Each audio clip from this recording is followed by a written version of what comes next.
যারা স্বৈরাচারী, যারা জালিম, আল্লাহ পাক তাদেরকে বলছেন, এ পৃথিবীর মানুষেরা, জেনেরা, যদি সম্ভব করতে পারো, আমার আইন ভালো লাগে না, আমার ইসলাম পছন্দ হয় না, আমার আলেম ভালো লাগে না, আমার কোরআন ভালো লাগে না, অবস্থা যদি এমনটি হয়, বেরিয়ে যাও, বেরিয়ে যাও।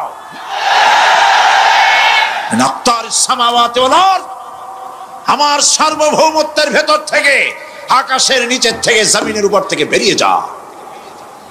ফানফুজু লা তানফুজু ইল্লা বিসুলতান। কোথায় যাবে? পালাবার জায়গা নাই, বেরোতে পারবে না। আকাশ আর জমিন দিয়ে প্যাকেট করে রেখেছি, পালাবার জায়গা নাই। কোথায় যাইবা? জুলুমের হাত যত আছে করতে থাকো, আর আল্লাহ রাব্বুল আলামিন দেখতেছেন। সুতরাং ইমানদার ব্যক্তি, তার মধ্যে বিনয় আসে, বিনম্র হয়। সে পয়সা করে আসে বলে অহংকার করে না, কারণ আল্লাহ বলেছেন, ওয়াল্লাহুল গানিয়্যু ওয়া আনতুমুল ফুকারা। আল্লাহ সাফ বলে দিয়েছেন, আল্লাহই হচ্ছেন কারো মুখাপেক্ষী নন, সম্পদশালী। আল্লাহর কোন সম্পদের অভাব নাই। ওয়া আনতুমুল ফুকারা, দুনিয়ায় তোমরা যা বাস করো সব ফকিরের গোষ্ঠী, কিচ্ছু নাই তোমাদের। তোমাদের জাতি খাইয়া শেষ করে ভালো, আর আমার কাছে যা আছে আমি শুধু দিতে থাকি, আর ভাণ্ড শুধু ভরাই থাকে, মোটেও খালি হয় না। সুবহানাল্লাহ। কাজী মোমেন বান্দা সে অর্থ এবং বৃত্তের অহংকার করে না, বিদ্যার অহংকার করে না। অর্থ বৃত্ত কত আছে তোমার, কয় টাকার মালিক? আল্লাহ যদি ইচ্ছে করেন, ব্রেনের ভিতরে যদি টিউমার ঢুকায় দেন, ব্রেনের একটা নার্ভ আর একটা নার্ভের সাথে জড়ায় দিবেন, জায়গা হবে কোথায়? হেমায়তপুর। হেমায়তপুর কোথায়? কাছেই, পাবনা। সুতরাং আল্লাহ পাক ইচ্ছে করলে এটা করে দিতে পারেন, পারেন না? খুব করতে পারেন। হার্টের ভেতরে ক্যান্সার দিয়ে দিতে পারে, 14 গোষ্ঠী বিক্রি করলেও ডাক্তারের পয়সা হবে না, পারেন না আল্লাহ পাক? পারেন কি না? পারেন। সেই জন্য যত বড় ধনী হোক, পয়সার মানি হোক, আল্লাহর উপর ঈমান আনলে পরে যে গুণটা হয়, সে অহংকারী হয় না, বিনয়ী হয়।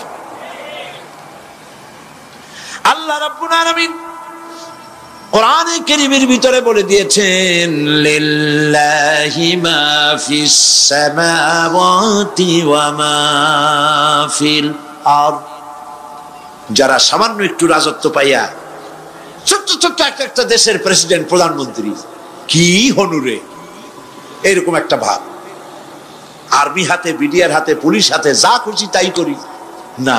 আল্লাহ পাক বলছেন, লিল্লাহি মা ফিস সামাওয়াতি ওয়া মা ফিল আরদ। আকাশ আর জমিনের একচ্ছত্র মালিকানা কার? চিল্লায় বলুন, আল্লাহ পাকের।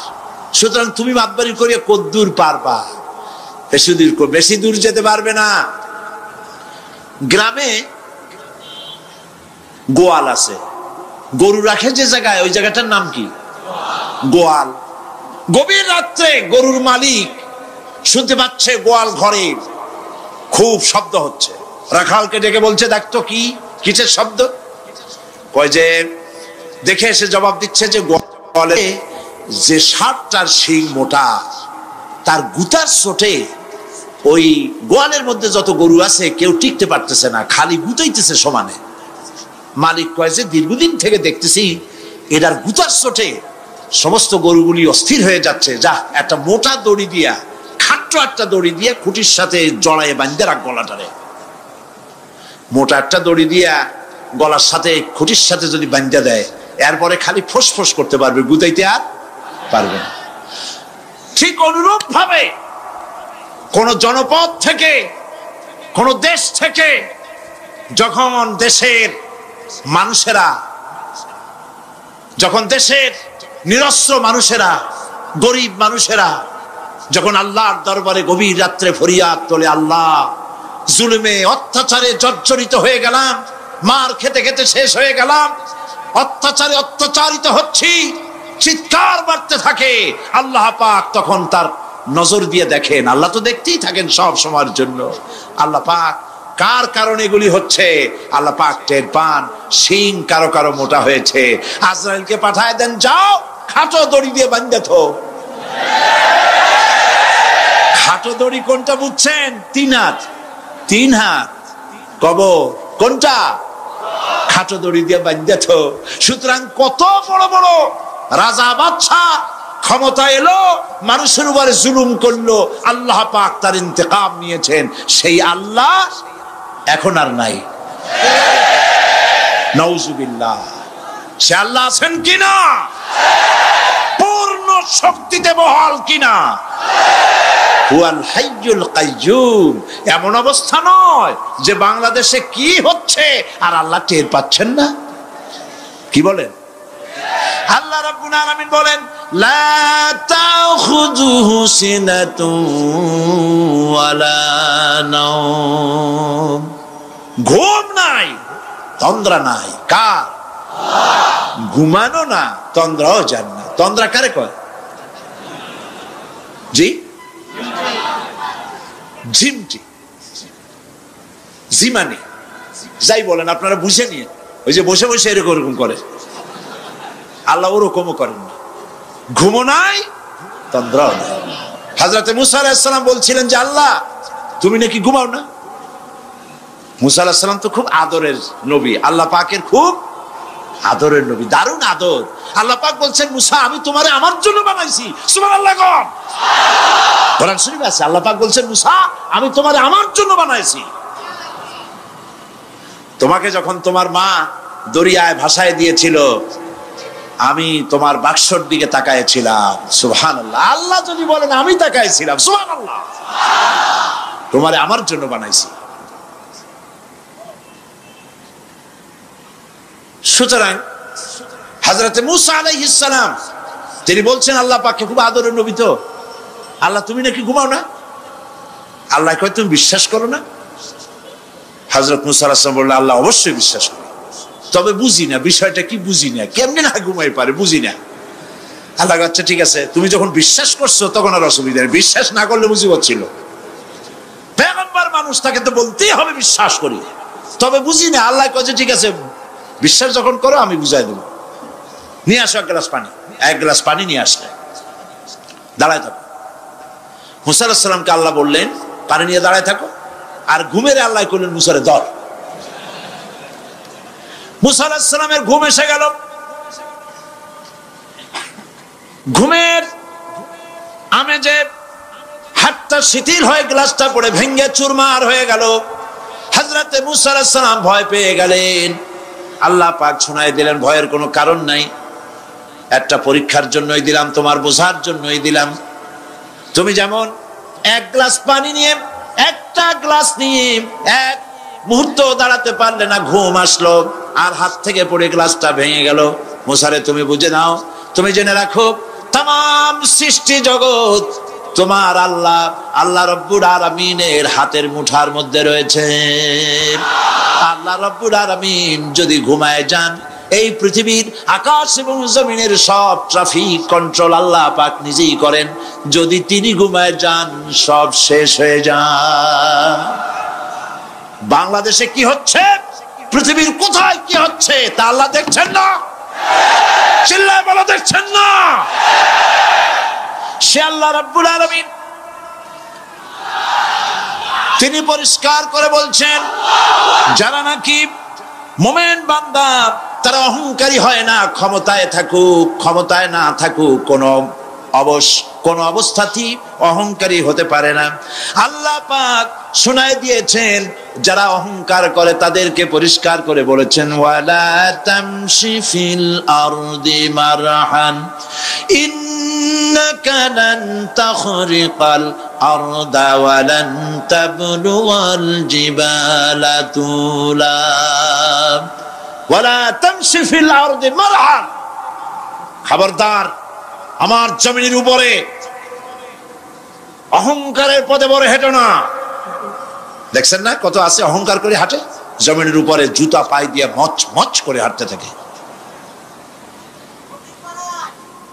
ওয়ালা তামশি ফিল আরদি মারহা, ইন্নাকা লান তাখরিকাল আরদা, তুমি কি তোমার পদাঘাত দিয়ে আমার জমিনটারে ভাটাই দিতে পারবা?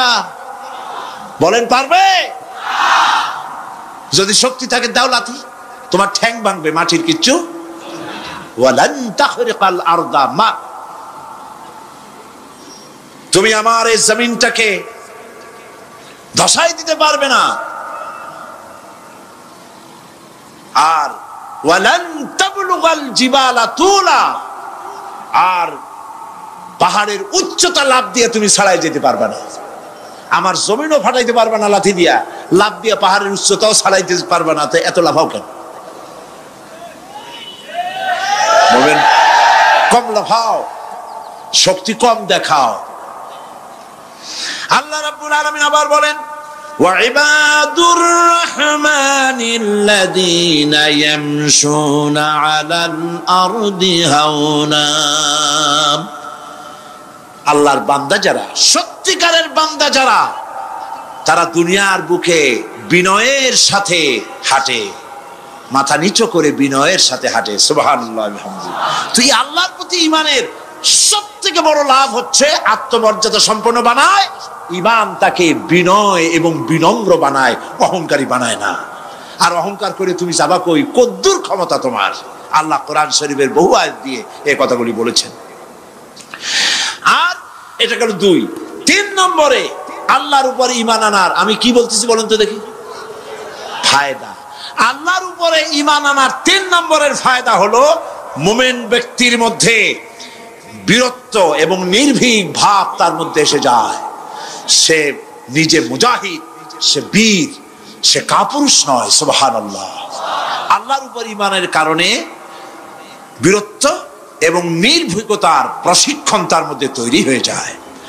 কারণ মানুষের সবচেয়ে বড় ভয় হলো মৌতের। বলেন তো দেখি বড় ভয় কিসের? বলেন সবাই। আর যারা বললেন না তারা, তাদের মৌতের কোনো ভয় নেই। মৌতের ভয় আছে কিনা? আছে। কিন্তু ভয় করে যাবেন কই? ভয় তো সেইটারে করা যায় যেটাকে ভয় করে এড়ানো যায়। এখন মৃত্যুকে ভয় করে আপনি কি এড়াইতে পারবেন? পারবেন?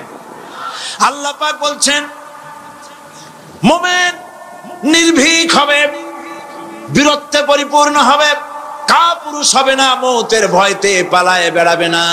আল্লাহ পাক বলছেন কুল ইন্নাল মাউতাল্লাযীনা তাফিরুনা মিনহু ফাইন্নাহু মুলাকীকুম, মরণ থেকে পালাও তুমি, মরণ তোমায় লইবে ঘিরি, যদিও সুদূর আকাশ পানে, লুকাও সেথায় লাগিয়ে সিঁড়ি।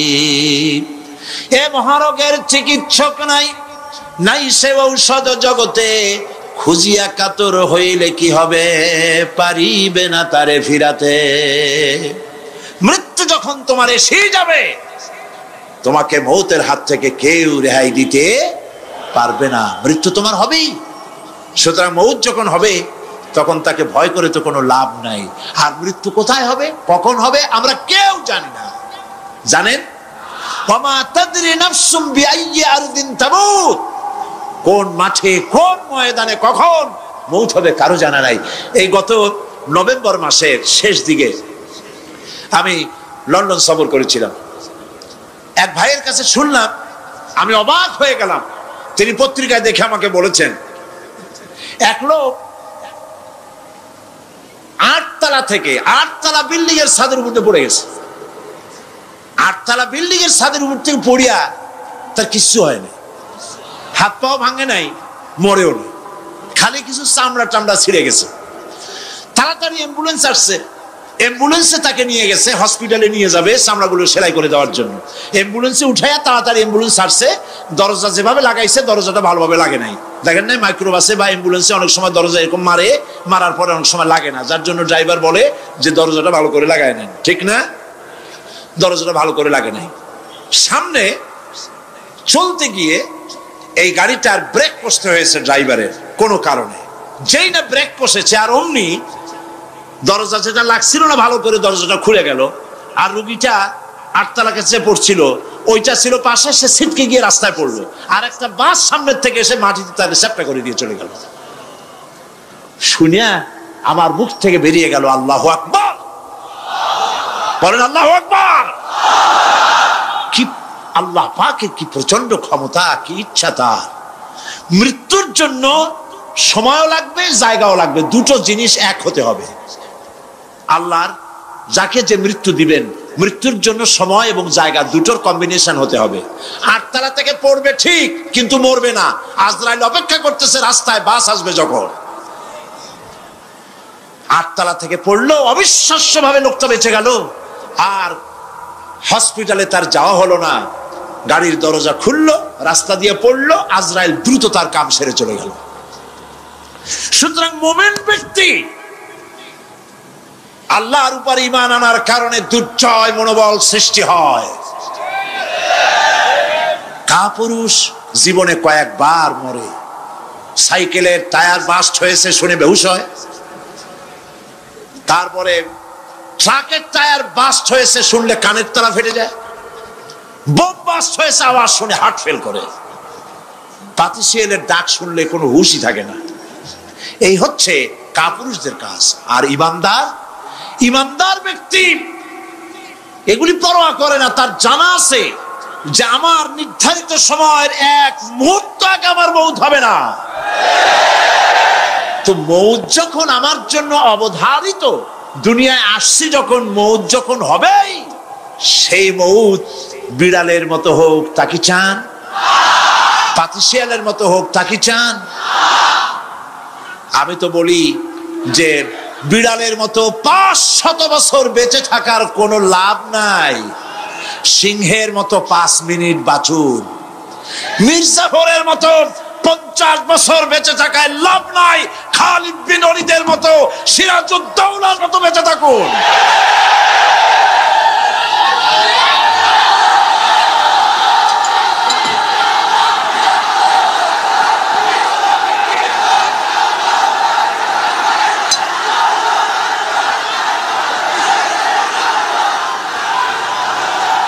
বসেন, আপনারা যদি দাঁড়ায় যান তাহলে আমি করব কি? বসেন বসেন।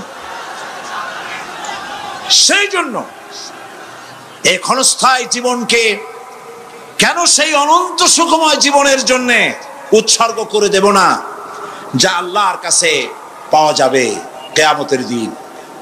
দেখেন, মৃত্যু হওয়া উচিত মুসলমানদের শাহাদাতের মৌত হওয়া উচিত।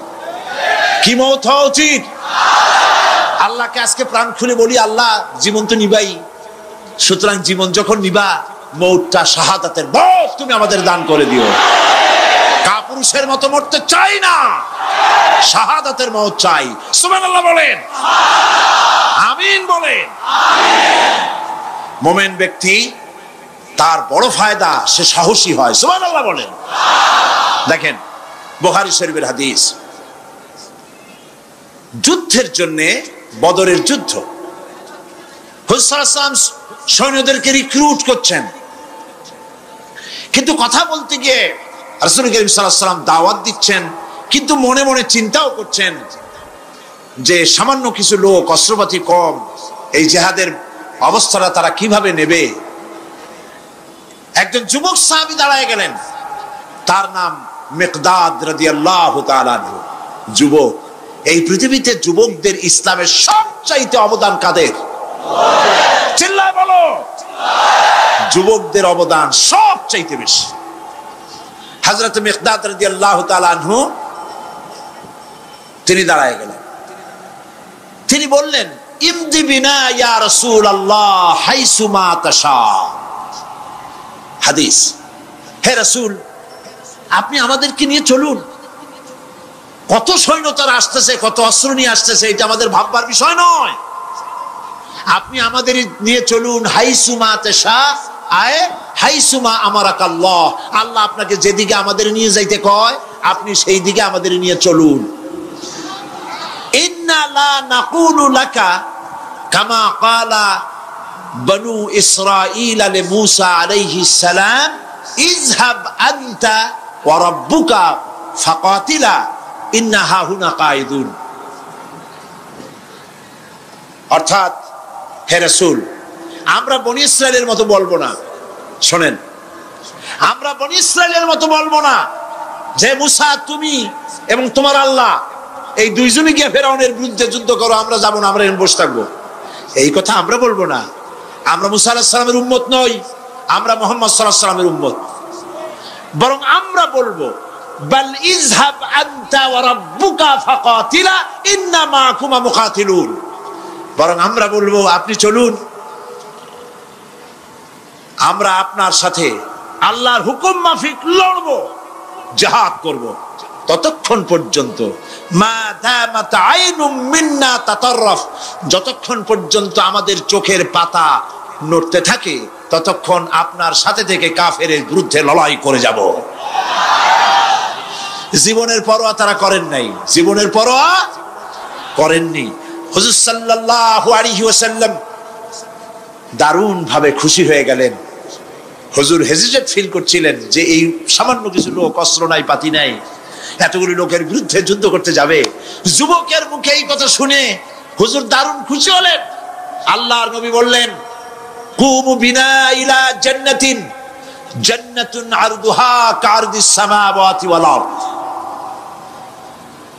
ও সাহাবীরা, তোমাদের মনোভাব যখন এই, তোমাদের মানসিকতা যখন এই, চলো আমার সাথে বেহেশতের দিকে, সেই জান্নাতের দিকে যেই জান্নাত আল্লাহর আকাশ আর জমিনের চাইতে অনেক প্রশস্ত।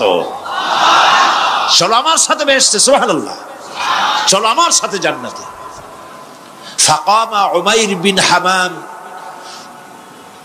ওয়া কানা ইয়াকুলুত তামার। হযরত উমাইর নামক একজন যুবক দাঁড়ায় গেলেন এবং তিনি হাতে কতগুলি খরমা ছিল, সেই খরমাগুলি তিনি চিবোচ্ছিলেন। রাসূলুল্লাহর বক্তৃতা শুনতেছিলেন আর খরমা চাবাচ্ছিলেন। খরমা চাবান, বিচিগুলি ফেলে দেন, এভাবে করতেছেন, হাতে কতগুলো খরমা। হযরতে উমাইর বলছেন ওয়াকালা বাহ বাহ, অর্থাৎ আয় আযমাহু আয় আহসানাহু, হে রাসূল আপনি কি সুন্দর কথা বললেন। আপনার সাথে লড়াই করতে যাব কাফেরদের বিরুদ্ধে, সেই লড়াই করলে এমন বেহেশত পাবো যে বেহেশত হবে আকাশ আর জমিনের চাইতেও প্রশস্ত। তাহলে ওয়াল্লাহি হাত্তা আকুলাহুন্না ইন্নাহা লাহায়াতুন তাবিলা, তাহলে আমার হাতে যে খরমাগুলি আছে এই সমস্ত খরমাগুলি খেতে গেলে কিন্তু অনেক সময় লেগে যাবে। এত সময় বেহেশতে যাওয়ার জন্য আমি তো তর সহ্য করতে পারবো না। ফারামাবিহিন্না, হাতের সব খরমা ফালাই দিলেন, যুদ্ধে ঝাঁপায় পড়লেন। অনেকক্ষণ কাফেরদের বিরুদ্ধে লড়াই করে হযরত উমাইর শাহাদাত বরণ করলেন। রাসূলুল্লাহ তার লাশের কাছে গিয়ে আঙ্গুল দিয়ে ইশারা করে বললেন ইন্নাকা মিন আহলিহা। উমাইর, তুমি যেই বেহেশতে যাওয়ার জন্য খরমাগুলি খাওয়ার সময় পাচ্ছিলে না, তাড়াতাড়ি করে খরমাগুলি হাত দিয়ে ফেলে দিয়েছিলে, আমি আল্লাহর রাসূল, আমি সাক্ষ্য দিচ্ছি অবশ্যই আল্লাহর সেই জান্নাত তোমার জন্য অবধারিত। মুমিন ব্যক্তি সে কখনো মৃত্যুর ভয়ে উদ্দেশ্য হাসিল থেকে চুপ করে বসে থাকে না। সে ভয় করে কেবলমাত্র কাকে? সে মৃত্যুর ভয়, মৃত্যু হবেই এবং আমার জন্যে বিশ্বাস রাখতে হবে।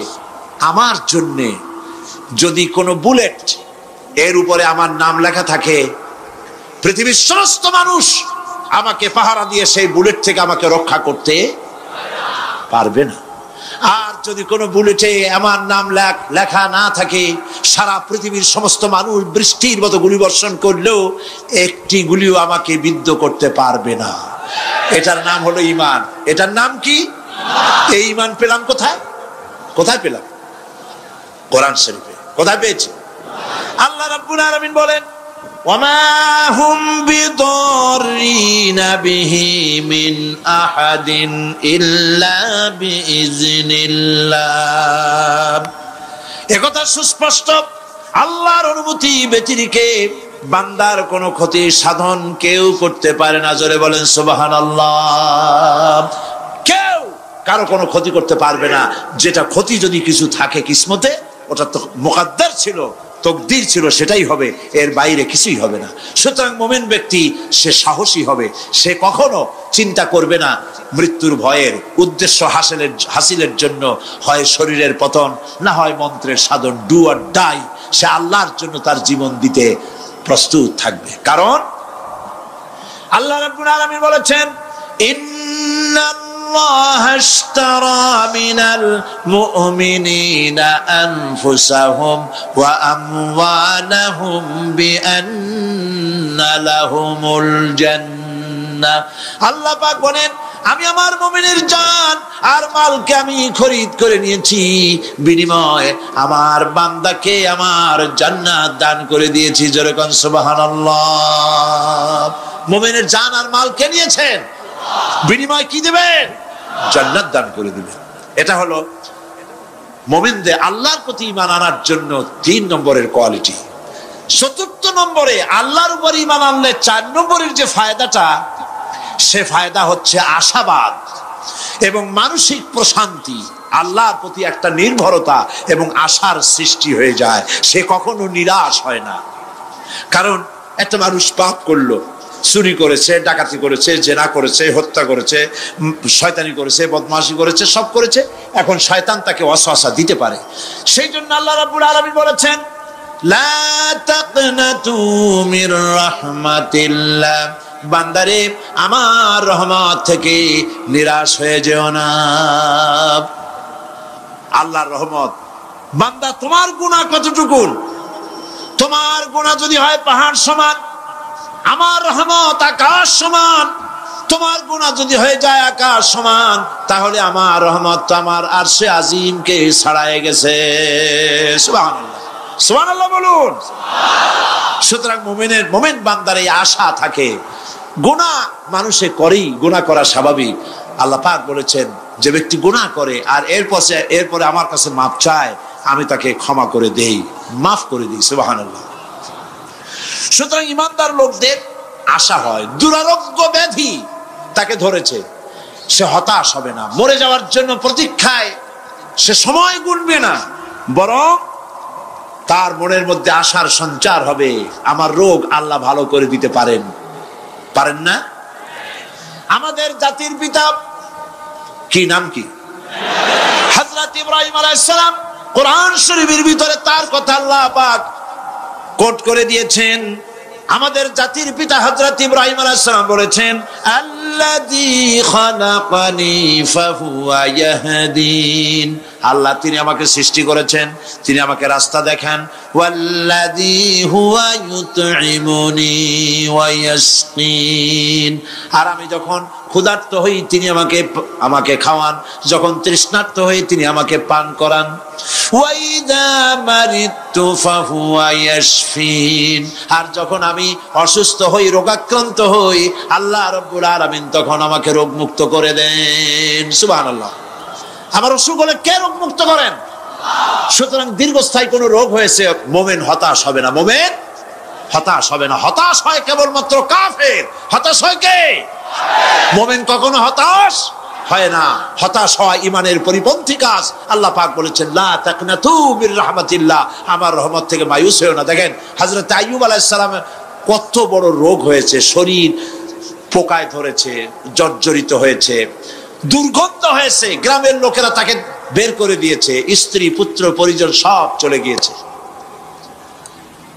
এমনকি জিহ্বায় যখন পোকা ধরল, হযরত আইয়ুব আলাইহিস সালাম আল্লাহ রাব্বুল আলামিনের দরবারে ফরিয়াদ করলেন, আন্নী মাসানিয়াদ-দুররু ওয়া আনতা আরহামুর রাহিমিন। আয় আল্লাহ, আমি অসুস্থ হয়ে পড়েছি, আমি রোগাক্রান্ত হয়েছি, আর তোমার নাম রহমান রহিম, তুমি আমাকে রোগ মুক্ত করো। হযরত আইয়ুব আলাইহিস সালাম আল্লাহর দরবারে ফরিয়াদ করলেন, রব্বুল আলামিন সারা শরীরে পোকায় জর্জরিত হয়ে গেছে, এখন আমার জিহ্বায় পোকা ধরেছে, মাবুদ গো আমি তোমার কাছে ফরিয়াদ করি, আমার জিহ্বায় পোকা দিও না, কারণ জিহ্বাটাও যদি নষ্ট হয়ে যায় তাহলে তোমার মতো আল্লাহর জিকির আমি কি দিয়া করব। হযরত আইয়ুব আলাইহিস সালাম আল্লাহ পাকের কাছে যখন এ ধরনের ফরিয়াদ জানালেন, রব্বুল আলামিন তাকে তার রোগ মুক্ত করে দিলেন, তার স্ত্রী পুত্র সব আল্লাহ রব্বুল আলামিন ফিরাইয়া দিলেন। সুবহানাল্লাহ। সুতরাং মুমিন ব্যক্তি, কোরআন শরীফে সব আছে, কোরআনের মতো শ্রেষ্ঠ ওয়াজের কিতাব পৃথিবীতে আর শুধু বোঝার দরকার। বিপদে যত বড় বিপদ আসুক, কোন বিপদে মুমিন ধৈর্য হারাবে না। হযরত ইয়াকুব আলাইহিস সালামের ছেলে ইউসুফ আলাইহিস সালামকে যখন তিনি হারায় ফেললেন, তিনি অধৈর্য হয়ে গেছিলেন নাকি? অধৈর্য হন নাই। কারণ আমি আমার বক্তৃতার সূচনায় বলেছি, আমরা কল্যাণ বুঝি না, অকল্যাণও বুঝি না। কোন বিপদ আসতে পরে আমরা হয়রান হয়ে যাই, কিন্তু বিপদের মধ্যে কল্যাণ আছে আমরা তা বুঝতে পারি না। কথা বুঝে আসছে? হযরত ইউসুফ আলাইহিস সালামকে কুয়ার ভিতরে ফেলে দেওয়া হলো। 11 ভাই মনে করেছে কুয়ার ভিতরে ফেলে দিয়া ইউসুফ আলাইহিস সালামকে মেরে ফেললাম, কিন্তু তারা বোঝে নাই আসল কামটা কি হয়েছে। এটা তো কুয়া নয়, এটা একটা টানেল, এটা একটা সুড়ঙ্গ। একদিকে কেনান হলো তার এক মুখ, ওই সুড়ঙ্গের এক মুখ হলো কেনানের। কেনান ইউসুফ আলাইহিস সালামকে ফেলে দেওয়া হলো কুয়ার ভিতরে মারার জন্য, কিন্তু আল্লাহ পাকের ইচ্ছা ইউসুফ আলাইহিস সালাম মরবে না। এই টানেলের অপর প্রান্ত মিশরের সিংহাসনের টানেলের এপার দিয়া ইউসুফ আলাইহিস সালামকে ঢুকালেন, অপর প্রান্তে মিশরের সিংহাসনে ইউসুফকে আল্লাহ বসায়া দিলেন। হযরত ইয়াকুব ছেলের জন্য অধৈর্য হলেন না। যখন তিনি খবর পেলেন ছেলে বাঘে খেয়ে ফেলেছে, তিনি তখন বলেছেন ফাসাবরুন জামিলুন আসাল্লাহু আইয়াতিয়ানি বিহিম জামিআ ইন্নাহু হুয়াল আলিমুল হাকীম। ফাসাবরুন জামিল, আমি উত্তম ভাবে ধৈর্য ধারণ করলাম এবং আমি বিশ্বাস করি আল্লাহ রাব্বুল আলামিন আমার হারানো সবকিছু আমাকে ফিরিয়ে দিবেন। বহু বছর পর যখন হযরত ইউসুফ আলাইহিস সালাম প্রেসিডেন্ট হয়েছেন মিশরের, 11 ভাই গেল সেখানে সাহায্য আনার জন্য। সেই ঘটনা তো শোনাবো না, এমনি বলে যাচ্ছি। এরপরে তিনি তাদেরকে পরিচয় দিলেন, ওরা ভয় পেয়ে গেল। তিনি বললেন ভয়ের কোনো কারণ নাই, লা তাসরিবা আলাইকুমুল ইয়াউম, আজকে আমি কোনো প্রতিশোধ তোমাদের নেব না। সুবহানাল্লাহ। এর নাম পয়গম্বর, এর নাম কি? আল্লাহর নবী। আমি আজকে কোনো প্রতিশোধ তোমাদের নেব না, তোমরা যাও। পিতার অবস্থা তিনি জানলেন, কাঁদতে কাঁদতে পিতার চোখ দুটো নষ্ট হয়ে গেছে। ইয়াকুব আলাইহিস সালাম, হযরত ইউসুফ আলাইহিস সালাম বললেন যাও। নিজের জামাটা খুললেন, গায়ের জামা খুলে বললেন ভাইরা আমার এই জামা নিয়ে যাও, আর আমার আব্বার চোখের উপরে এই জামাটা রেখে দিও। ছেলেরা যখন হযরত ইউসুফ আলাইহিস সালামের জামা নিয়ে মিশর থেকে রওনা করেছে, গল্প নয়, উপন্যাস নয়, আল্লাহ পাক এই কোরআন শরীফে সূরা ইউসুফে বলেছেন জামা নিয়ে মিশর থেকে রওনা করেছেন। কোথায় মিশর আর কোথায় কেনান? কেনানে বসে হযরত ইয়াকুব আলাইহিস সালাম বলছেন তোমরা যদি আমাকে মতিভ্রম পাগল যদি মনে না করো, তাহলে একটা কথা বলি, আমার নাকে এখন আমি ইউসুফের গন্ধ পেতেছি। তোমরা যদি আমাকে মতিভ্রম না করো, তাহলে আমি বলি আমি কিন্তু ইউসুফের গন্ধ পেতেছি। সুবহানাল্লাহ। হযরত ইউসুফ আলাইহিস সালামের জামা এনে ভাইরা যখন হযরত ইউসুফের চোখের উপরে রেখে দিলেন, হযরত ইয়াকুবের দুটো চোখ সাথে সাথে আল্লাহ ভালো করে দিলেন। ফাসাবরুন জামিল, ধৈর্য ধরো। ইমানদার ব্যক্তি আশার উপরে তার জীবন বাঁচে, কারণ যত বড় বিপদ আসুক না কেন আশ্রয় পাওয়ার একটা জায়গা আছে, তার নাম হলো আল্লাহ। নাম কি? বলেন আল্লাহ। সবাই বলেন আল্লাহ আল্লাহ আল্লাহ আল্লাহ। হযরত ইউনূস আলাইহিস সালাম মাছটাকে গিলে ফেলে দিল, মাছটাকে গিলে মাটির অতল তলদেশে চলে গেছে। এত বড় বিপদ পৃথিবীর কোন মানুষের হতে পারে নাকি? বলেন, কি বলেন? মাছের পেটের ভিতরে জানালা নাই, দরজা নাই, বেরোবার কোনো পথ নাই। মাছ গেছে পানির অতল তলদেশ। আল্লাহ পাক কোরআন শরীফের ভিতরে মানুষকে শোনান, আল্লাহ ওয়াজ করছেন। সুবহানাল্লাহ বলেন। আল্লাহ পৃথিবীর মানুষকে ওয়াজ করছেন, দুনিয়ার মানুষকে শোনান। আমার ইউনূস তো ধৈর্য হারা হয় নাই। ওয়াযান্নুন ইয যাহাবা মুগাদিবান ফাযান্না আন লান নাকদিরা আলাইহি ফানাদা ফিয-যুলুমাতি আল্লা ইলাহা ইল্লা আনতা সুবহানাকা ইন্নী কুনতু মিনাজ জালিমিন। ফানাদা ফিয-যুলুমাত, জমায়ে কাসির, ত্রিবিধ অন্ধকারের ভেতর থেকে হযরত ইউনূস আলাইহিস সালাম চিৎকার মারলেন। মাছের পেটের অন্ধকার, পানির অন্ধকার, রাতের অন্ধকার, ত্রিবিধ অন্ধকারের ভেতর দিয়ে মাছের পেটের মধ্য দিয়ে ইউনূস আলাইহিস সালাম চিৎকার মারলেন। অধৈর্য হন নাই, হার্ট ফেল করেন নাই। তিনি বলছেন, পড়েন আমার সাথে, লা ইলাহা ইল্লা আনতা সুবহানাকা ইন্নী কুনতু মিনাজ জালিমিন। তুমি ছাড়া কোনো ইলাহ নাই, কোনো পোষ্য নাই, মাবুদ নাই, তোমার পবিত্রতা ঘোষণা করছি, আমি জালিমদের অন্তর্ভুক্ত হয়ে গেছি। ইউনূস আলাইহিস সালাম যখন কাঁদতেছিলেন, আল্লাহ রাব্বুল আলামিন সেই কান্না শুনেছিলেন কিনা বলেন? শুনছিলেন কিনা? শুনতে পেয়েছিলেন কিনা? পানির ভিতরে কেউ শোনে নাই, মাছের পেটের ভিতরে ইউনূস আলাইহিস সালাম কিভাবে চিৎকার করছেন, মাছের পেটের ভিতরের আওয়াজ পানির ভিতরে কেউ শোনে নাই, জমিনের কেউ শোনে নাই, অন্তরিক্ষে কেউ শোনে নাই, সাত আকাশের ভিতরে কেউ শোনে নাই, কিন্তু আরশে আজিমের মালিক আল্লাহ রব্বুল আলামিন শুনতে পেয়েছেন। সঙ্গে সঙ্গে রব্বুল আলামিন জবাব দিলেন, ফাস্তাজাবনা লাহু ওয়া নাজ্জাইনাহু মিনাল গাম্মি ওয়া কাযালিকা নুনজিল মুমিনিন। পড়েন, ফাস্তাজাবনা লাহু ওয়া নাজ্জাইনাহু মিনাল গাম্মি ওয়া কাযালিকা নুনজিল মুমিনিন। আমি ইউনূসের ডাকের জবাব দিলাম। কে বলতেছেন? বড় করে বলেন, কে বলছেন? আল্লাহ। সুবহানাল্লাহ। আপনারা কি ভয় পাইছেন? ভয় পেয়েছো মুসলমান? আল্লাহ রাব্বুল আলামিন বলেন, আমি আমার ইউনূসের ডাকের জবাব দিলাম। শুধু জবাব দেই নাই, আমি ইউনূসকে তার মাছের পেটের ভিতর থেকে বাঁচায় দিলাম। মাছের পেটের মধ্যে বেদনা শুরু হয়ে গেল, এমন বেদনা হয়েছে মাছ এখন বমি না করে পারে না। কথা বুঝতে পেরেছি? মাছ এখন বমি না করে পারে না, পানির উপরে মাছ ভেসে উঠল। আল্লাহ কোরআন শরীফের ভিতরে বলছেন, মাছ সাতরায়া কিনারায় চলে গেল, ইউনূস আলাইহিস সালামকে বমি করে ফেলে দিল। ইউনূস আলাইহিস সালাম বেঁচে গেলেন।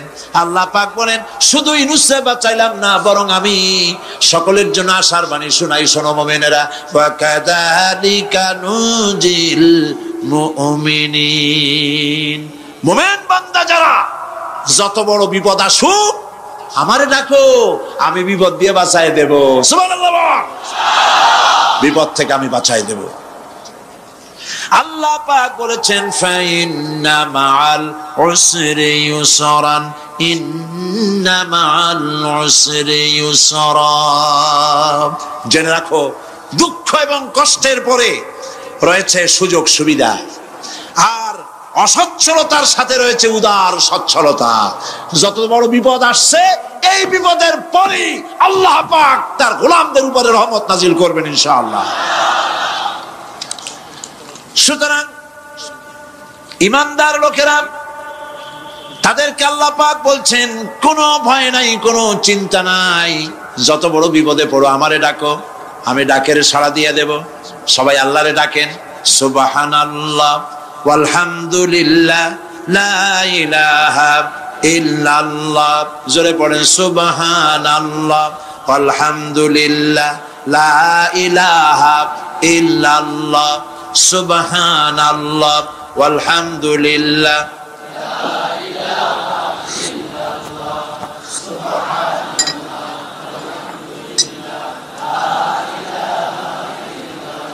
লা ইলাহা ইল্লাল্লাহু মুহাম্মাদুর রাসূলুল্লাহ। আল্লাহর উপর ঈমান আনলে যত ফায়দা হয়, এত ফায়দা দুনিয়ায় কোথাও নাই। সুবহানাল্লাহ।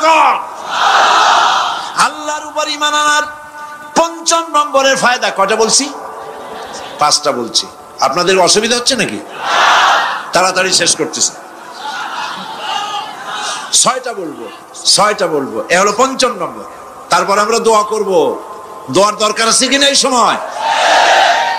পঞ্চম নম্বরে আল্লাহর উপরে ঈমান আনলে পরে আরেকটি বড় ফায়দা, সেটা হলো কঠিন এবং কঠোর বিপদে আল্লাহ পাক তার মধ্যে অবিচলতার এবং ধৈর্য ধরার তৌফিক দিয়ে দেন। সুবহানাল্লাহ। যত বড় বিপদ আসুক, সেই বিপদে মুসিবতে আল্লাহ পাক মুমিনদেরকে আল্লাহর উপরে নির্ভরতা শিখায় দেন। সুবহানাল্লাহ। কারণ মুমিনদের জানা আছে যে ঈমানদারদের বিপদ নতুন কিছু নয়, একেবারে আদম আলাইহিস সালাম থেকে শুরু হয়ে আসছে। ঠিক কিনা? আদম আলাইহিস সালামের বিপদ হয় নাই? আদম আলাইহিস সালামের বিপদ কি? শয়তান। তার বিপদ কি? শয়তান ছিল বিপদ। প্রত্যেক নবীর সময়ই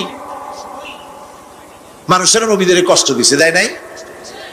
বিশ্বকবি ইকবাল বলেছেন, সতীজা কা রহা হ্যায় अज़ल से तायम रोज, सतीजा का रहा है अज़ल से तायम रोज, चरागे मुस्तफा भी से शरारे बुलहबीस। আবহমান কাল থেকে শুরু করে মুহাম্মদ সাল্লাল্লাহু আলাইহি সাল্লামের চিরাগকে, নূরকে, ঈমানকে, ইসলামকে নিভায়ে দেওয়ার জন্য আবু জাহেলের গোষ্ঠীরা চিরকাল চেষ্টা করেছে। সব চেষ্টা কর্পূরের মতো উড়ে গেছে, মুহাম্মদ সাল্লাল্লাহু আলাইহি ওয়াসাল্লামের চিরাগ টিম টিম করে জ্বলতে রয়েছে। আল্লাহ পাক বলছেন, ইউরিদুনা লিইউতফিউ নূরাল্লাহি বিআফওয়াহিহিম ওয়াল্লাহু মুতিম্মু নূরিহি ওয়ালাউ কারিহাল কাফিরুন। ওরা চায় মুখের ফু দিয়া, কারা? কাফেরেরা। ইসলাম সহ্য করতে পারে না যারা, ওরা চায় মুখের ফু দিয়া আমার আলোটাকে নির্বাপিত করে দেবে। আল্লাহ পাক বলেন, ওয়াল্লাহু মুতিম্মু নূরি, আমি আমার নূরকে পূর্ণতা দান করব, তাতে কাফির বেঈমানদের মনের ভিতরে যত জ্বালা হোক, যন্ত্রণা হোক, ওদের কলজা যত পুড়ুক, ইসলাম তার বিজয় পতাকা নিয়ে উঠবে, কেউ ঠেকাতে পারবে না। আল্লাহ রাব্বুল আলামিন, আল্লাহ পাক বলছেন, ওয়া কাযালিকা জাআলনা লিকুল্লি নাবিয়্যিন আদুওয়াম মিনাল মুজরিমিন। আর এমনি করে আমি সকল নবীর শত্রু বানিয়েছি সব পাপিষ্ঠ অপরাধ প্রবণ লোকদের। শুনছেন কথা? শোনেন নাই? আল্লাহ পাক বলছেন, দুনিয়ার সব নবীদের তাদের জন্য আমি শত্রু বানাইছি। কাদেরকে? যারা সবথেকে বেশি পাপিষ্ঠ, অপরাধ প্রবণ। এরা হচ্ছে নবীর দুশমন। এরা সব নবীদের সাথে দুশমনি করেছে। আজও দেশের আলেমদের সাথে দুশমনি করে সবচাইতে বড় পাপিষ্ঠরা। এটা কোরআন। এটা কি? কোরআন। জোরে বলেন, এটা কি? আল্লাহ রাব্বুল আলামিন বলছেন, ওয়া কাযালিকা জাআলনা লিকুল্লি নাবিয়্যিন আদুওয়াম মিনাল মুজরিমিন। সব পাপীরা, পাপিষ্ঠরা আমার দ্বীনের দাওয়াত যারা দেয় তাদেরকে জীবনের দুশমন মনে করে। কেন? শোনেন, আমি কার ওয়াজ শোনাচ্ছি? কার ওয়াজ শোনাচ্ছি? আমার আল্লাহর ওয়াজ। অপরাধটা কি? নবীদের বিরুদ্ধে, নবীর ওয়ারিস ওয়ারাসাতুল আম্বিয়া কারা? তো তাদের বিরুদ্ধে তাদের অপরাধটা কি? তাদের অপরাধ সম্পর্কে আল্লাহ নিজে বলেন, ওয়ামা নাকামু মিনহুম ইল্লা আইয়ুমিনু বিল্লাহিল আজিজিল হামিদ।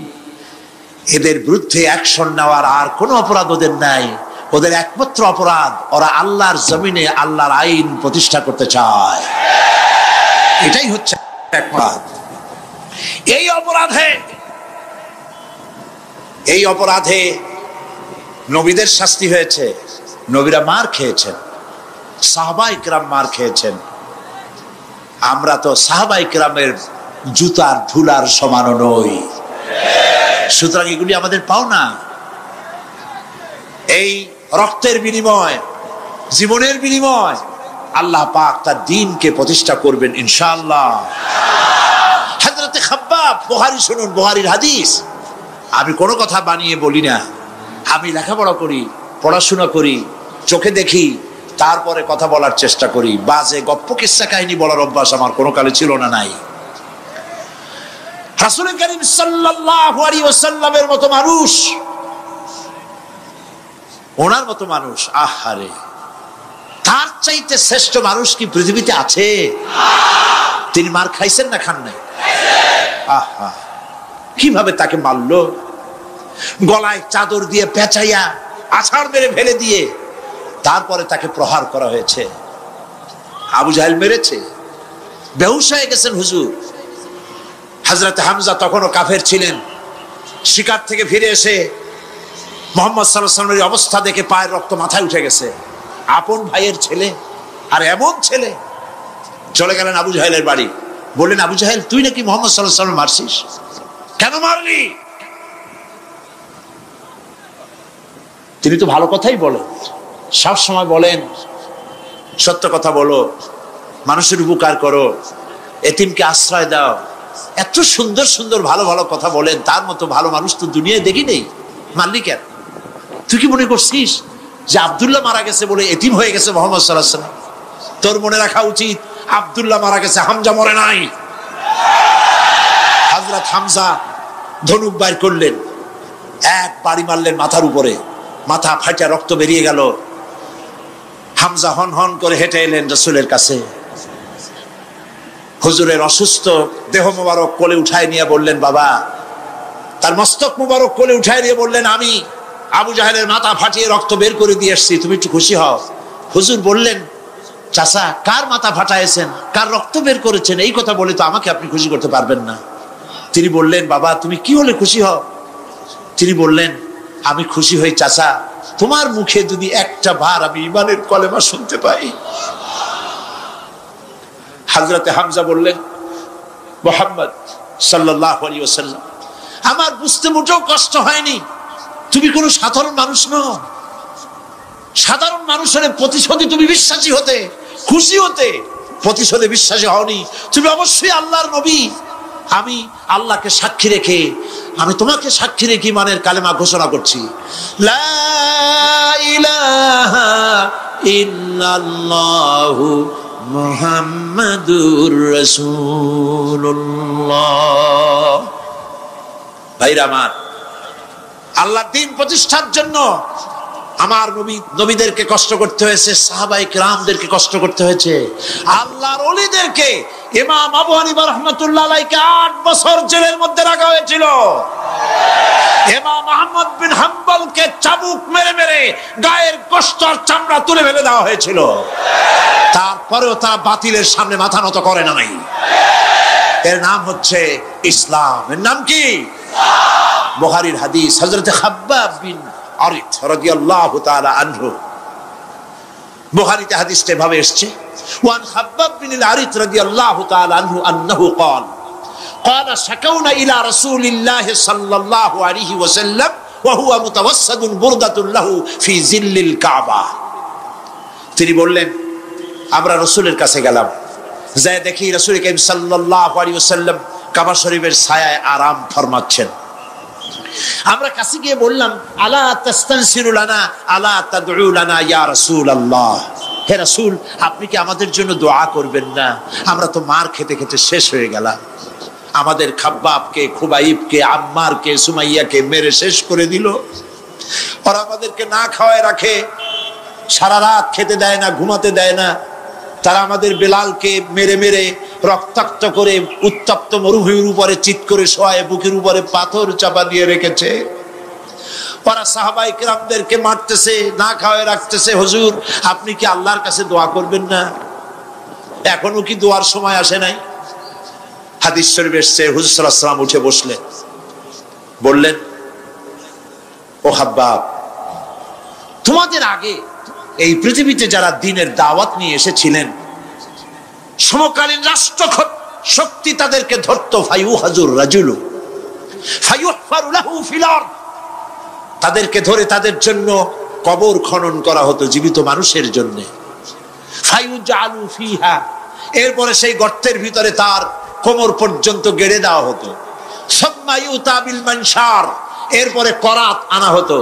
ফায়ুদাউ আলা রাসিহি, এরপরে সেই করাত তার মাথার উপরে রাখা হতো। ফায়ুজালু নিসফাইন, করাত দিয়া ঘষে ঘষে চিরে চিরে জীবিত মানুষকে দ্বিখণ্ডিত করে ফেলে দেওয়া হতো। মা ইয়াসুদ্দুহু যালিকা আন দীনিহি, এত কষ্ট দেওয়ার পরেও আল্লাহর গোলামদেরকে এক চুল জায়গা দিন থেকে সরায় দেওয়া যায় নাই। ওয়াল্লাহি ওয়াল্লাহি, ও হাব্বাব, আমি আল্লাহর নামে কসম করি, লাইউতাম্মান্নাল্লাহু হাদাল আমরা হাত্তা ইয়াসিরু রাকিবু মিন সানআ ইলা হাদরামাউত। আমি আমার আল্লাহর নামে কসম করি। কে কসম করছেন? সুবহানাল্লাহ বলবেন না? রাসূলুল্লাহ কসম করছেন, আমি কসম করি আল্লাহর, সেদিন বেশি দূরে নয় যেদিন ইয়েমেনের রাজধানী সানা থেকে শুরু করে হাজরামাউত পর্যন্ত হাজার হাজার মাইল সওদাগরেরা তাদের পণ্য নিয়ে, মহিলারা তাদের সৌন্দর্যের পসরা নিয়ে একাকিনী অথবা দলবদ্ধভাবে যাতায়াত করবে মরুভূমির উপর দিয়ে। লা ইয়াখাফু ইল্লাল্লাহ, আল্লাহ ছাড়া তাদের অন্তঃকরণে কোনো ভয় থাকবে না। ওয়ালাকিন্নাকুম তাস্তাজিলুন, তোমরা বড্ড তাড়াহুড়ো করছো, অপেক্ষা করো, সেরকম সময় আসবে। রাসূল করিম সাল্লাল্লাহু আলাইহি সাল্লাম সেরকমের সময় দিতে পেরেছিলেন নাকি পারেন নাই? পেরেছিলেন কিনা? সেজন্য রক্ত দিতে হয়েছে, সেজন্য মার খেতে হয়েছে, সেজন্য জেলে যেতে হয়েছে। রাসূল করিম সাল্লাল্লাহু আলাইহি সাল্লামকে, জেল তো নতুন কিছু নয়। ইউসুফ আলাইহিস সালাম জেলে থাকেন নাই? জেলে থাকেন নাই? থেকেছে। রাসূল করিম সাল্লাল্লাহু আলাইহি সাল্লাম জেলে ছিলেন না? সেই জেল এরকমের দেওয়ালে ঘেরা জেল নয়, পাহাড়ে ঘেরা, চতুর্দিক থেকে পাহাড়ে ঘেরা শিয়াবে আবি তালেব 3 বছর। কতদিন?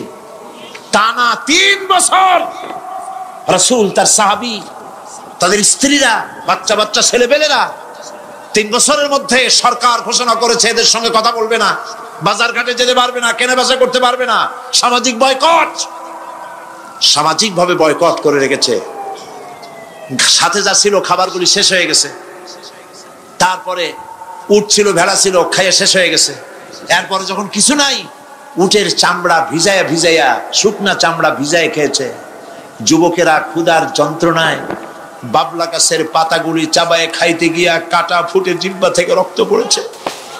বাচ্চা ছেলেপেলেগুলি মায়ের বুকে দুধ পায় নাই, না পায়া বাচ্চারা চিৎকার করে উঠেছে। এই চিৎকার, ক্ষুধার জ্বালার এই চিৎকারের আওয়াজ শুনে কাফেরেরা চতুর্দিকে অট্ট হাসিতে ফেটে পড়েছে। সুতরাং জেল জুলুম মুসলমানদের জন্য, আলেমদের জন্য, পীর বুজুর্গদের জন্য নতুন কিছু নয়। এই অত্যাচারের পরেই আল্লাহ পাকের দ্বীন কায়েম হয়েছিল মদিনায়। রাসূলুল্লাহ বলেছিলেন, খায়রুল কুরুনি কারনি, সর্বশ্রেষ্ঠ যুগ আমার যুগ। বন্ধুগণ, আল্লাহর উপরে ঈমান আনলে মানুষের ভিতরে এ ধরনের অবিচলতা আসে, বিপদে ধৈর্য ধরার হিম্মত পয়দা হয়ে যায়। সুবহানাল্লাহ বলো। মুসা আলাইহিস সালাম কে? মুসা আলাইহিস সালাম কোরআন ওয়াজ করতেছে। সুবহানাল্লাহ বলে। গল্প করতেছি না কোরআন শোনাচ্ছি? গল্প করতেছি না হাদিস শোনাচ্ছি? আল্লাহ রাব্বুল আলামিন বলেন, ফিরআউন মুসা আলাইহিস সালামকে চতুর্দিক থেকে, 3 দিক থেকে ঘেরাও করেছে। একদিকে দরিয়া, 3 দিকে ফিরআউনের সৈন্যরা। কোরআন শরীফে ঘটনা এভাবে তুলতেছে, ফালাম্মা তারাআল জামআন ক্বালা আসহাবু মূসা ইন্না লামুদরাকুন। মুসা আলাইহিস সালামের সাথীরা বলছেন, হে মুসা, আমরা তো পাকড়াও হয়ে গেছি, পালাবার কোনো পথ নাই, মরছি। মুসা আলাইহিস সালাম ভয় পাইছিলেন নাকি? ঈমান কারে বলে? হযরত মুসা আলাইহিস সালাম বললেন, কাল্লা ইন্না মা'য়া রাব্বী সায়াহদিন। নিশ্চয়ই নয়, অবশ্যই নয়। রব্বী সায়াহদিন, আমার প্রভু অবশ্যই, সিন দিয়ে বোঝানো হচ্ছে অবশ্যই আমার রব আমার জন্য রাস্তা করে দেবেন। এর নাম ঈমান। সুবহানাল্লাহ বলেন। এর নাম ঈমান। চতুর্দিক থেকে বিপদ ঘনীভূত, বেরোবার কোন রাস্তা নাই। ওর মধ্য দিয়ে ওমাইয়াত্তাকিল্লাহা ইয়াজআল লাহু মাখরাজা, কোন রাস্তা নাই, চতুর্দিকে অন্ধকার। এরপরে যদি বান্দা আমার উপরে ভয় করে, আমাকে ভালোবাসে, আমাকে ভয় করে, সবর ইখতিয়ার করে, অন্ধকারের ভেতর থেকে নিশ্ছিদ্র অন্ধকারের ভেতর দিয়ে আলোর রশ্মি বের করে মুমিনদের যাওয়ার জন্য রাস্তা করে দেব। মুসা আলাইহিস সালাম বললেন, ভয় পাইও না, আল্লাহ আমাদের পথ তৈরি করে দিবেন। আল্লাহ রাব্বুল আলামিন হযরত মুসা আলাইহিস সালামকে বললেন, হাতের লাঠি দিয়া দরিয়ার উপরে আঘাত করো। মুসা আলাইহিস সালাম আঘাত করলেন। রাস্তা দরকার ছিল একটা। মুসা আলাইহিস সালামের এক আঘাতে রব্বুল আলামিন দরিয়ার ভিতরে মুসা আলাইহিস সালাম এবং তার সাথী সঙ্গীদের পারাপারের জন্য 12টা রাস্তা পয়দা করে দিলেন। গল্প না কোরআন। রাস্তা তৈরি হয়ে গেল 12টা, সব পার হয়ে গেল। ফেরাউন তার দলবল নিয়ে আসছে। আল্লাহ রাব্বুল আলামিন বলেন, ওয়া আনজাইনা মূসা ওয়া মান মাআহু আজমাইন সুম্মা আগরাকনাল আখারিন। মূসা আলাইহিস সালামকে পার করলাম, পিছনে যারা আসতেছিল, কারা আসতেছিল? ফেরাউন। ফেরাউন আসছে তার দলবল নিয়ে। আসে রাস্তা দেখিয়া মনে করছে ওর বাজানের তৈরি করে রাস্তা, দলবল নিয়ে নামছে। দরিয়ার মাঝখানে এলো, আল্লাহ পাক অর্ডার করলেন খুন, ব্যাস রাস্তা বন্ধ হয়ে গেল। রাস্তা কি হয়ে গেল? শুরু হয়ে গেল চুবনি। পানির ভিতরে চুবনি খাচ্ছে, নিচে যায়, উপরে ওঠে। পানি খাইতে খাইতে পেট পটকা মাছের মতো এরকম মোটা হয়ে গেছে। ডুবে ডুবে সব মরছে। এখন ফেরাউন একা, কেউ নাই। ফেরাউন একা। ফেরাউন পানির ভিতরে চুবনি খেতে খেতে তুমানের ভিতর থেকে নাক একটু জাগায় আর বলে, আমানতু আন্নাহু লা ইলাহা ইল্লাল্লাযী আমানাত বিহি বানু ইসরাঈল। ও আল্লাহ, তুমি ছাড়া কোনো ইলাহ নাই। আমি ঈমান আনলাম ওই আল্লাহর উপরে। বনি ইসরাঈল ঈমান আনছে যার উপরে। কাজী বনি ইসরাঈলদের পার করে দিয়েছো, আমারও পার করো। আল্লাহ তুমি রক্ষা করো। আমি তো মুসলমান। ওয়া আনা মিনাল মুসলিমিন, আমি তো মুসলমান, কলেমা পড়লাম, তারপরও চুবাও কেন? আল্লাহ রাব্বুল আলামিন বলেন, আল এখন وقد عصيت قبل وكنت من المفسدين। এখন ঈমান আনতেছ, আর এর পূর্বে আমার দিন যারা জমিনে প্রতিষ্ঠিত করতে চেয়েছে তাদেরকে জেল দিয়েছো, জুলুম করেছো, অত্যাচার করেছো। আজ তোমাকে ছাড়বো না। তোমাকে শুধু মারবই না, আলিয়াউমা নুনাজ্জিকা বিবাদানিক, আলিয়াউমা নুনাজ্জিকা বিবাদানিক, আমি তোরে শুধু মারবই না। কে বলতেছেন? জোরে বলেন, কে বলতেছেন? আমি তোরে শুধু মারবই না, আলিয়াউমা নুনাজ্জিকা বিবাদানিক, আমি তোর শরীরটারে বাঁচায় দেব। তোর শরীর পানিতে পচবে না, পোকায় খাবে না, মাটিতে পচাবে না। তোরে আমি শুটকি বানায় রাখবো। কিয়ামত পর্যন্ত দুনিয়ায় যত ফেরাউন আর ফেরাউনের বাচ্চারা আসে, তোরে দেখে যেন তারা ইতিহাস স্মরণ করে।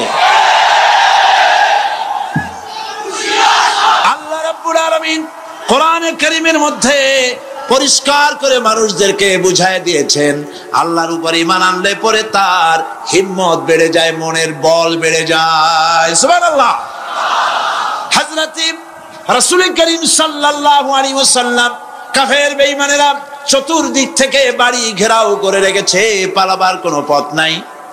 ঘুমেছিলেন তিনি, জিবরাইল এসে বলেন, ইয়া রাসূলুল্লাহ, ঘুমের থেকে জাগুন, আল্লাহ আপনাকে সালাম বলেছেন আর আপনাকে হিজরত করার জন্য মদিনায় আল্লাহর অর্ডার করেছেন। বাড়ির চতুর্দিকে কাফেররা তরবারি নিয়ে দাঁড়ানো। নবীজি ঘুমের থেকে জেগে হযরত আলীকে ডেকে বলেন, আলী রে, আমার বিছানায় আমার চাদর মুড়ি দিয়া ঘুমায় থাকো, আল্লাহ আমাকে অর্ডার করেছেন, আমি মদিনায় চললাম। হযরত আলী হুজুরের দিকে তাকায় বলেন, ইয়া রাসূলুল্লাহ, আপনার বিছানায় আপনার চাদর মুড়ি দিয়ে আমি ঘুমায় থাকবো, সকালবেলায় কাফের বেঈমানেরা এই ঘরের মধ্যে প্রবেশ করে আপনার কম্বলের নিচে আমারে দেখে তারা মুহাম্মদ মনে করে আমারই তারা কেটে কেটে টুকরা টুকরা করে দেবে। আমার কোনো আপত্তি নাই, কোনো ভয় নাই, কোনো চিন্তা নাই, কোনো দুঃখ নাই, বরং আমার মনের মধ্যে এটাই তৃপ্তি হবে যে আমি আলীর জীবনের বিনিময়ে আল্লাহর নবী দুনিয়ায় বেঁচে থাকেন। নবীজি ঘরের থেকে বেরোলেন, চতুর্দিকে দেখেন কাফের বেঈমানেরা দাঁড়ানো, শত শত কাফের, হাতে তরবারি। হুজুর সাল্লাল্লাহু আলাইহি ওয়াসাল্লাম এক মুষ্টি বালু হাতে নিলেন, এক মুঠো বালু হাতে নিয়ে ফু দিয়া বালুগুলো ছেড়ে দিলেন। ঘরের চতুর্দিকে যত কাফের ছিল সবগুলির চোখের মধ্যে বালি ঢুকে গেছে। চোখের মধ্যে যদি বালি ঢোকে তাহলে কি মজা লাগে না? দুই হাত দিয়া সমানে ঘষা শুরু করছে কাফেরেরা, দুই চোখ আঙ্গুল দিয়া ঘষাঘষি করছে। এই ফাঁক দিয়া নবীজি বেরিয়ে গেলেন, একটা কাফেরও দেখে নাই নবী কোথায় গেলে। আল্লাহ পাক পরবর্তী সময় নবীজিকে শোনায় দিলেন, ওয়ামা রামাইতা ইয রামাইতা ওয়ালাকিন্নাল্লাহ রামা। নবী, আপনি নিক্ষেপ করেন নাই যখন আপনি নিক্ষেপ করছিলেন, আপনি তো শুধু ধুলাগুলো ধরে এমনি ছাড়ছেন। ঘরের চতুর্দিকে সমস্ত কাফেরদের চোখে বালি পৌঁছে দেওয়ার দায়িত্ব আমার কুদরত গ্রহণ করেছিল। নবীজি হযরত আবু বকরের বাড়িতে এলেন, দরজায় দাঁড়িয়ে নক করেছেন, ভেতর থেকে আওয়াজ এলো। হুজুর বললেন, ইয়া আবু বকর। হযরত আবু বকর পিছন থেকে দরজার মধ্য থেকে ঘরের মধ্য থেকে জবাব দিলেন, লাব্বাইক ওয়া সাদাইকা ইয়া রাসূলুল্লাহ। হুজুর প্রশ্ন করলেন, আবু বকর, গভীর রাত্রে জিবরাইল আমারে ঘুম থেকে জাগাইলো, তোমারে জাগাইলো কে? এক ডাকে উঠলা কেমনে?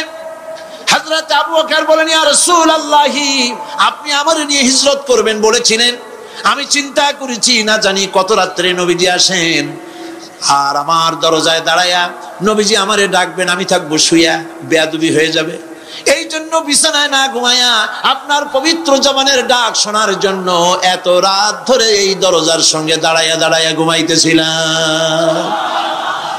নবীজি হযরত আবু বকর রাদিয়াল্লাহু তাআলা আনহুকে সঙ্গে করে নিয়া মদিনার পথ পরিহার করে মেসফালার মধ্য দিয়ে, যারা হজে গেছেন দেখে আসছেন, মেসফালা জাবালে কেদোয়া, মেসফালার উপর দিয়া জাবালে কেদোয়ার উপর দিয়া আরো একটা পাহাড় পাড়ি দিয়া জাবালে সুরে চড়ে গেলেন। সন্ধ্যা হয়ে গেল, ফজর হয়ে কি বলে ফজরে রক্ত হয়ে গেল। হযরত আবু বকর বলেন, ইয়া রাসূলুল্লাহ, পালাবার উপায় নাই, ধরা পড়ে যাব, তাড়াতাড়ি চলেন গুহার মধ্যে ঢুকি। তবে পাহাড়ে গুহা, সাপ থাকতে পারে, বিচ্ছু থাকতে পারে, আমি আগে ঢুকি, কোনো বিপদ হয় আমার উপরে হয়ে যাক, আল্লাহর নবী সুস্থ থাকুক। হযরত আবু বকর কি মহব্বত, নিজের জীবনের চাইতে রাসূলের মহব্বত বেশি, সুবহানাল্লাহ। এই জন্য নবীজি বলেছেন,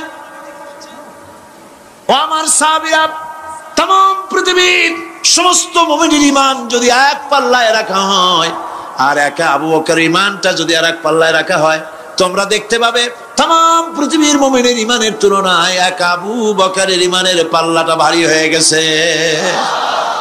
হযরত আবু বকর গুহা সাফ করে হুজুরকে ডাকলেন, হুজুর ভিতরে ঢুকলেন, বলেন, আবু বকর, সারা রাতের একটা বিরাট অংশ হাঁটছি, পাহাড় বেয়েছি, কষ্ট হয়েছে, তুমি একটু বসো, তোমার উরুর উপরে মাথা রেখে আমি একটু ঘুমায় যাই। হুজুর ঘুমায় গেলেন।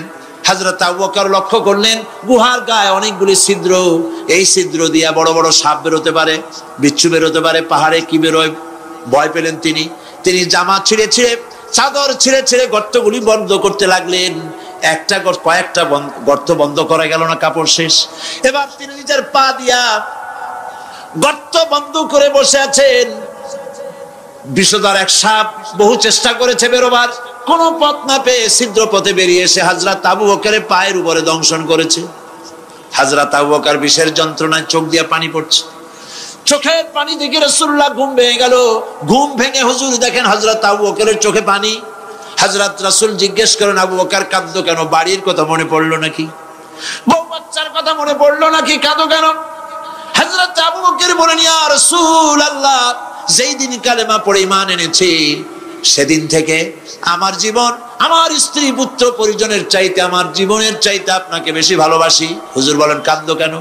হযরত আবু বকর সাপের দংশনের কথা বললেন, যন্ত্রণায় কাঁদতেছি। হুজুর মুখ থেকে একটুখানি থুতু মোবারক বার করে দংশিত জায়গায় লাগাই দিলেন, যন্ত্রণা বন্ধ হয়ে গেল। হযরত রাসূল বলেন, আবু বকর, যখনই দংশন করেছিল আমারে উঠাও নাই কেন? তোমারটা তো কষ্ট করা লাগতো না। হযরত আবু বকর বলেন, ইয়া রাসূলুল্লাহ, সাপের বিষের দংশনের যন্ত্রণায় কষ্ট করেছি। আমার কলিজাটা যদি জ্বলে পুড়ে জর্জরিত হয়ে যেত, রাসূলুল্লাহ আরাম ফরমাচ্ছিলেন, আমি সেই আরামে বিঘ্ন ঘটাতে পারতাম না। ইত্তাবসারে কাফির বেঈমানেরা খুঁজতে খুঁজতে বুখারী শরীফের হাদিসে এসেছে, ওই গুহার কাছে এসে গেছে। এখন কেউ বলে একজন বলে এরই মধ্যে আছে, আর একজন বলে নাই। একজন বলে যদি থাকতো তাহলে উপরে মাকড়াসার জাল কেমনে, কবুতরে ডিম পাড়িয়ে সেখানে বসে আছে কেমনে? একজন বলে আছে, আর একজন বলে নাই। হযরত আবু বকর বলেন, হুজুর ভয় পেয়ে গেছি, আমরা তো ধরা পড়ে যাব। হযরত আবু বকর রীতিমতো ভয়তে কেঁদে ফেলে দিলেন।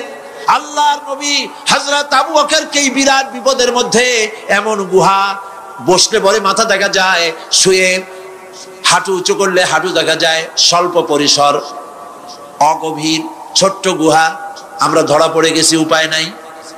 আল্লাহর নবী হযরত আবু বকরকে কি বলি সান্ত্বনা দিয়েছিলেন, কোরআন শরীফে আল্লাহ পাক তা উঠায় দিয়েছেন। ইযহুমা ফিল গার ইয ইয়াকুলু লিসাহিবিহি লা তাহজান ইন্নাল্লাহা মা'ানা। ও আমার সাথী, ভয় পেও না, আমরা মাইনরিটি নই, আমরাই মেজরিটি, কারণ আল্লাহ রাব্বুল আলামিন আমাদের সাথে আছেন। রব্বানা তাকাব্বাল মিন্না ইন্নাকা আনতাস সামিউল আলিম ওয়া তুব আলাইনা ইন্নাকা আনতাত তাওয়াবুর রহিম। সুবহানা রাব্বিকা রাব্বিল ইজ্জাতি আম্মা ইয়াসিফুন ওয়া সালামুন আলাল মুরসালিন ওয়ালহামদুলিল্লাহি রাব্বিল আলামিন। ওয়া জাল আখিরা কালিমাতিন ইনদাল মাউত লা ইলাহা ইল্লাল্লাহু মুহাম্মাদুর রাসূলুল্লাহ। আসসালামু আলাইকুম ওয়া রাহমাতুল্লাহ।